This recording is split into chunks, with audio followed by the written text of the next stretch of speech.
सभी को जय श्री राम। आज मैं जो वीडियो आपके सामने लेकर आ रहा हूँ वो कुमार विश्वास जी की है और मैं कुमार विश्वास जी को वैसे 2008 से सुन रहा हूँ और मुझे उनका लेखन काफ़ी पसंद है और अभी वो रामचरितमानस के कुछ मुख्य पात्रों की व्याख्या कर रहे हैं, तो मैं आपके सामने वही लेकर आ रहा हूँ और मैं उम्मीद करता हूँ कि आप लोग भी अपने घरों में रामायण पढ़ें और रखें, जिससे हम अपने बड़ों का सम्मान करें और छोटे बड़े हमारा भी सम्मान करें। चलिए हम शुरू करते हैं। आज मैं आपको सुनाऊंगा एक ऐसी कथा जिसने भारतीय पौराणिक इतिहास की पूरी दिशा ही बदल दी। ये कहानी है सौभाग्य और दुर्भाग्य के एक ही मोड़ पर खड़ी हुई एक ऐसी महिला की जिसके चरणों को पत्थरों में पूजे जाने वाले ईश्वर ने साक्षात शरीर धारण करने के बाद अपने सबसे प्यारी मां कहकर छुआ था।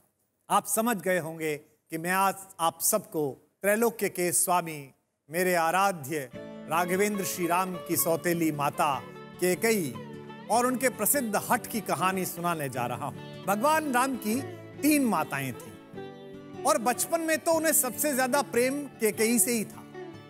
ऐसा कई बार होता था कि वे मां कौशल्या की गोद में सोते सोते छोटी मां कैकेयी का सपना देखते थे और जब उनकी नींद टूट जाती थी तो वे कौशल्या माता से कैकेयी के पास जाने की जिद करके रोने लगते थे। एक ऐसी मां जिस बच्चे को बचपन में इतना दुलारे, इतना प्रेम करे, उसको ही वनवास देने का हठ ठान बैठे, किस स्थिति में हुआ होगा?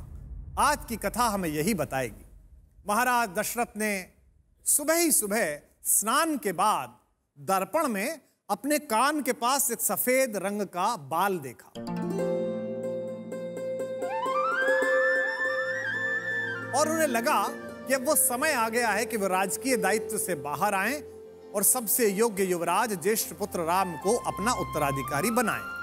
राम के राज्याभिषेक की ये सूचना अंतःपुर में जहां रानियां रहती थी, माएं रहती थी, थोड़े विलंब से पहुंची।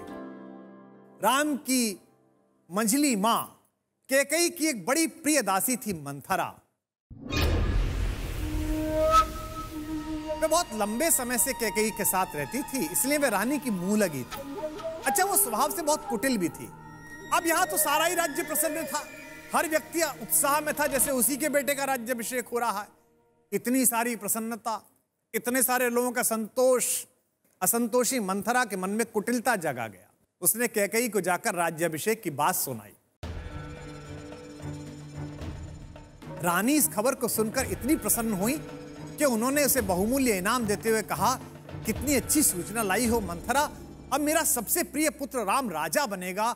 यह अयोध्या के साथ साथ मेरा कितना बड़ा सौभाग्य है। मंथरा ने कहा, क्यों महारानी, आपका क्या सौभाग्य? आप सचमुच मूर्खता की हद तक भोली हैं। मुझे लगता है कि आप दुनिया की पहली स्त्री हैं जिसे अपने दुर्भाग्य में सौभाग्य दिख रहा है। कैकेयी ने क्रोध से कहा, तुम्हारी बुद्धि तो ठीक है, क्या अनर्गल बक रही हो? उसने कहा, मुझे तो सब सही लग रहा है, मुझे तो सब पता है, आप ही की बुद्धि पर मोह का पर्दा पड़ा है। अरे राम राजा बनेंगे, कौशल्या आपकी सौत राजमाता बनेंगी और आप बनिएगा मेरी तरह उन माँ बेटों की दासी।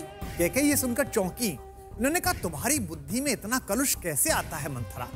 राम मेरा भी बेटा है। ऐसे ही मंथरा ने कहा, अच्छा स्वयं बताइए, कोई भी राजा बने, मुझे क्या, मैं तो दासी ही रहूंगी। बस मैं तो इतना चाहती हूं कि आप रानी हैं तो राजमाता भी आप बने, आपको दासी ना बनना पड़े। लेकिन अब आपको अपने भले की बात बुरी लग रही है तो मैं क्या करूं, अब मैं कुछ नहीं बोलूंगी। मैं तो कहकर एक तरफ हो गई। विचार का जो विष मंथरा ने रानी कैकेयी के मन में डाला था, उसका प्रभाव धीरे धीरे सामने आने लगा। एक दासी, कुटिल स्वभाव की दासी, महारानी कैकेयी की सलाहकार बनी और यहां से प्रारंभ हुआ निष्ठुर नियति का एक निराला खेल। पूरा अयोध्या महाराज दशरथ के ज्येष्ठ पुत्र के राज्याभिषेक की तैयारी में लगा हुआ है।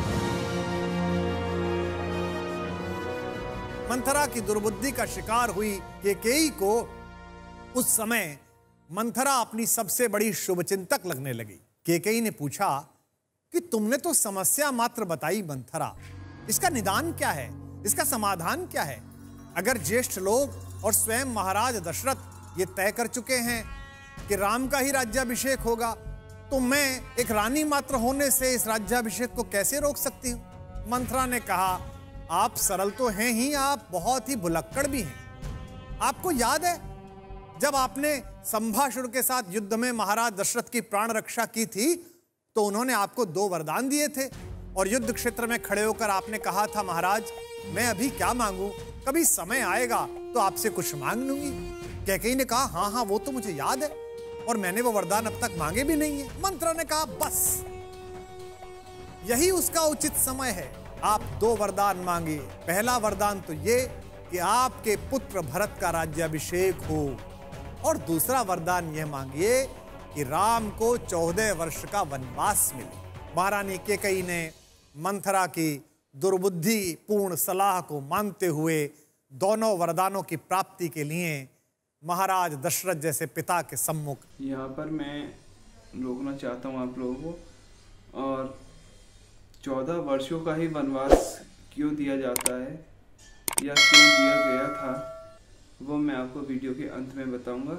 अभी आप वीडियो को सुने। भयंकर हठ किया, वचनबद्ध राजा को भीगे नयन और कांपते शरीर के साथ वो निर्णय करना पड़ा जो उनकी आत्मा के विपरीत था। राम को वनवास मिला, तापस वेश विशेष उदासी, 14 बरस राम वनवासी। इस घटना ने न केवल अयोध्या बल्कि पूरे संसार का इतिहास सदा के लिए बदल दिया। अपने बड़े भाई की चरण पादुकाएं राज सिंहासन पर रखकर राज्य की देखभाल करते भरत भाइयों के बीच प्रेम का पर्याय बन गए और वनवास काटते युवराज राम को नियति ने 14 वर्ष में जो युवराज निकला था उसे प्रभु श्री राम बनाकर वापस लाया। यह छोटी सी कथा क्या केवल स्त्री का हठ मात्र है या इस कथा का कोई जीवन के लिए सार भी है? इस कथा का प्रतीक शास्त्र समझिए, पर इसका सबसे बड़ा सार यह है कि जब जब आपके साथ के लोग मंथरा जैसे कुटिल होंगे, जब जब आप दुष्टों को अपने जीवन में हस्तक्षेप करने का अधिकार देंगे, जब जब आप कलुषित हृदय वाले लोगों की सलाह सुनेंगे, तब तब आप चाहे अंदर से कितने भी सात्विक हों, आपके अंदर का सात्विक तत्व राम तत्व अंततः वनवासी हो ही जाएगा। आपकी सारी अच्छाई, सारा बड़प्पन और सारा शुभ कार्य शून्य हो जाएगा।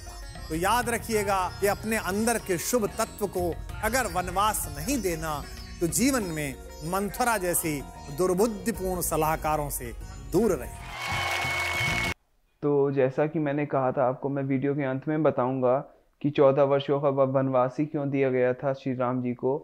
दरअसल उस समय पे 14 वर्षों का वनवास इसलिए दिया जाता था या 14 वर्षों के लिए इसलिए दूर कर देते थे राज्य से, क्योंकि अगर राजा गद्दी पर ना बैठे 14 वर्षों के लिए तो वो अपने अधिकारों से उसको वंचित कर दिया जाता है, उसको दूर कर दिया जाता है।